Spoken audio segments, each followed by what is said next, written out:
Olá! Na semana passada, do último vídeo, nós abordamos da Gênese de Allan Kardec um tema bem informativo sobre as revoluções do globo. E nós evidenciamos algumas fases, como a Idade das Montanhas, o dilúvio bíblico, as revoluções periódicas.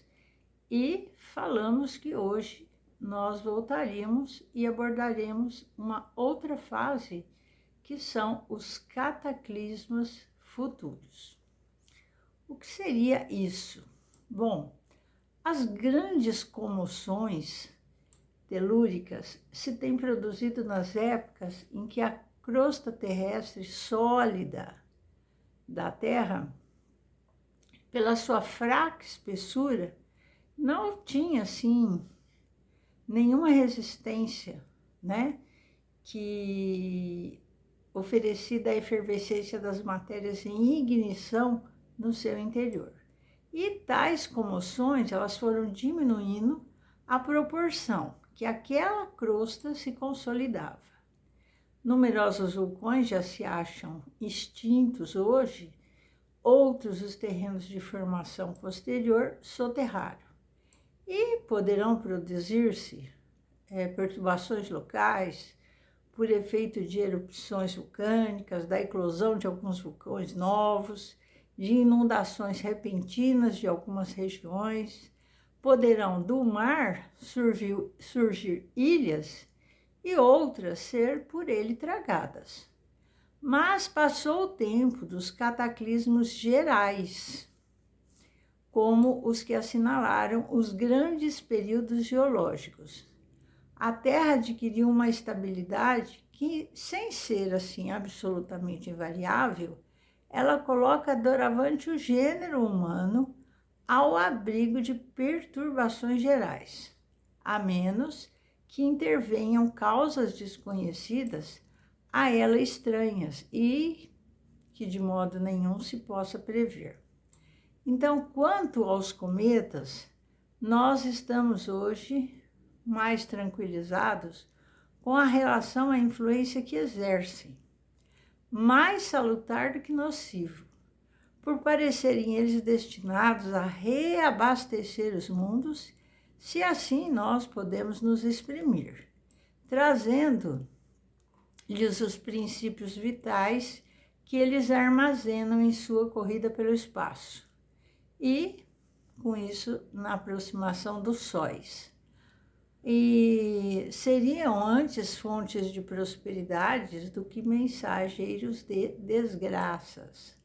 Então, a natureza fluídica, já bem comprovada, isso está no capítulo 6, número 28, e outros em seguida, que lhes é própria, afastada todo receio de choques violentos, porquanto, se um deles encontrasse a terra, esta o atravessaria como se passasse através de um nevoeiro. A reflexão da luz solar, ela na imensa atmosfera que os envolve, tanto assim que ela se mostra constantemente dirigida para o lado oposto ao Sol, mudando de direção conforme a posição deste astro. Essa matéria gasosa também poderia, em virtude da rapidez com que eles caminham, constituir uma espécie de cabeleira, semelhante à esteira deixada por um navio em marcha, ou a fumaça de uma locomotiva. Aliás, muitos cometas já se têm aproximado da Terra sem lhes causarem qualquer dano. Em virtude das suas respectivas densidades, a Terra exerceria sobre o cometa uma atração maior do que a dele sobre ela. Somente os restos de velhos preconceitos podem fazer que a presença de um cometa inspire terror. O cometa de 1861 atravessou a órbita da Terra num ponto do qual esta se achava a uma distância de apenas 20 horas. A Terra esteve, portanto, mergulhada na atmosfera dele, sem que daí resultasse nenhum acidente. Deve-se, portanto, lançar ao rol das hipóteses quiméricas a possibilidade do encontro da Terra com outro planeta. A regularidade e a invariabilidade das leis que presidem aos movimentos dos corpos celestes tornam carente de toda a probabilidade semelhante encontro. A Terra, no entanto, terá um fim. Como isso ainda permanece no domínio das conjecturas, mas nós sabemos que ainda está longe da perfeição que se pode alcançar, né? Da vetustez que lhe indicaria o declínio. Os seus habitantes atuais podem estar certos que tal não se dará ao tempo deles. Isso está no capítulo 6, fisicamente, a Terra teve as convulsões de sua infância.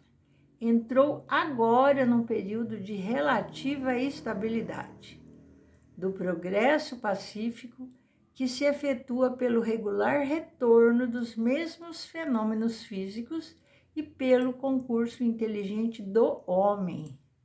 Ela está, porém, em pleno trabalho de gestação do progresso moral.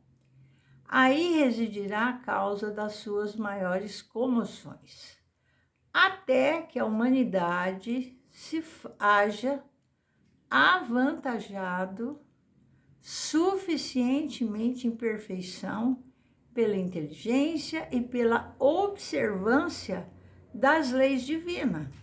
As maiores perturbações ainda serão causadas pelos homens, mais do que pela natureza, isto é, serão antes morais e sociais do que físicas. E o que você entende pelo aumento ou diminuição do volume da Terra? Você acha que o volume da Terra aumenta, diminui, permanece estacionário? O que você acha? Bom, alguns, para sustentar que o volume da Terra aumenta, eles se fundem em que as plantas dão ao solo mais do que dele tiram. E num sentido exato, no outro não é. As plantas se nutrem tanto e até mais das substâncias gasosas que aurem na atmosfera quanto das que sugam pelas raízes. Um outro dado é uma troca, né? Uma perpétua transformação que vem se operando no crescimento com o auxílio dos elementos constitutivos do globo, os despojos dos vegetais e dos animais, por muito consideráveis que sejam, não vai aumentar de um átomo a massa. E, por essa causa, a parte sólida do globo aumentasse de modo permanente. Isso vai se dar à custa da atmosfera. Bom, na origem da Terra, as primeiras camadas geológicas se formaram das matérias sólidas, momentaneamente volatilizadas por efeitos de alta temperatura. E, ao se condensar mais tarde pelo resfriamento, elas se precipitaram. Então, com isso, se elevou um pouco a superfície do solo, sem ser acrescentada coisa alguma. A massa total, pois ali apenas havia um deslocamento da matéria. Então, considerado, pessoal, que na constituição da atmosfera acarretaria a destruição dos atuais habitantes da Terra, é provável que novas raças se formassem em outras condições. E, considerando deste ponto de vista, a massa do globo, isto é, a soma das moléculas que compõem o conjunto de suas partes sólidas, líquidas e gasosas, é a mesma, desde a sua origem. Se o globo experimentasse uma dilatação ou uma condensação, o seu volume aumentaria ou diminuiria sem que a massa sofresse qualquer alteração. Portanto, atente para o detalhe. Se a Terra aumentasse de massa, o fato seria efeito de uma causa estranha, pois que ela não poderia tirar de si mesmo os elementos necessários ao seu aumento. Há uma outra opinião, segundo qual o globo aumentaria de massa e de volume pelo afluxo de matéria cósmica interplanetária. E essa ideia nada tem de racional, mas ela é um pouco hipotética para ser admitida em princípio. Os mundos, eles se esgotam pelo envelhecimento e tendem a dissolver-se para servir de elementos de formação a outros universos. Restituem pouco a pouco ao fluido cósmico universal do espaço o que dele tiraram para formar-se. Além disso, todos os corpos se gastam pelo atrito. O movimento rápido e incessante do globo, através do fluido cósmico, ele se dá em resultado diminuir-se-lhe constantemente a massa, se bem que de quantidade inapreciável em determinado tempo. Então, pessoal, a existência dos mundos pode, a meu ver, dividir-se em 3 períodos. O primeiro período, a condensação da matéria. O período esse em que o volume do globo diminui consideravelmente, conservando-se a mesma massa. Um segundo período, que pode ser analisada, é a contração, solidificação da crosta, eclosão dos germes, desenvolvimento da vida até a aparição do tipo mais aperfeiçoado. Nesse momento, o globo está em toda a sua plenitude. É a época da virilidade. Ele perde, mas muito pouco, os seus elementos constitutivos. À medida que os seus habitantes progridem espiritualmente, passa ele ao período de crescimento material. Ele sofre perdas não só em consequência do atrito, mas também pela desagregação das moléculas, como uma pedra dura que, corroída pelo tempo, acaba reduzida a poeira. Em seu duplo movimento de rotação e translação, ele entrega ao espaço parcelas fluidificadas da sua substância, até o momento em que se completa a sua dissolução. Bom, então, como que pode, o poder de atração estar na razão direta da massa? Não pelo volume. Diminuída a massa do globo, vão se modificando as suas condições de equilíbrio no espaço, dominados por planetas mais poderosos, aos quais ele não pode fazer contrapeso. Resultam daí desvios dos seus movimentos e, portanto, também profundas mudanças nas condições da vida em sua superfície. Assim, irmãos, nascimento, vida e morte ou infância. Virilidade, decrepitude são as 3 fases por que passa toda aglomeração de matéria orgânica ou inorgânica. Indestrutível, só o espírito que não é matéria. Galileu, Sociedade de Paris, 1868. Bom, eu queria lembrar a vocês que o nosso canal é espiritualidade, relíquias e histórias. Muitas coisas que precisamos abordar aqui têm a ver com o Livro dos Espíritos, Livro dos Médiuns, Evangelho segundo o Espiritismo.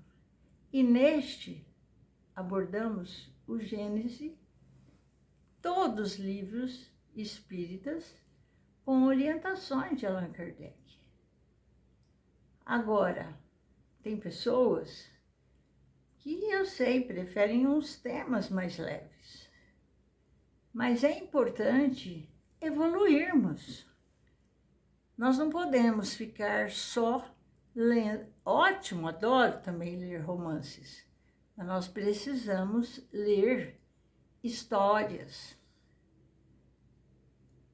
Todo esse desenrolar do desenvolvimento, da evolução de tantos espíritos que vieram, foram, voltaram, que trazem tantas orientações e a gente acha que são temas difíceis. Então, a partir do momento que você começar a se interessar, estudar, ouvir mais material espírita em qualquer canal, assuntos que clareiam a sua mente, que aquecem o seu coração, tudo isso é a ideia da evolução espiritual.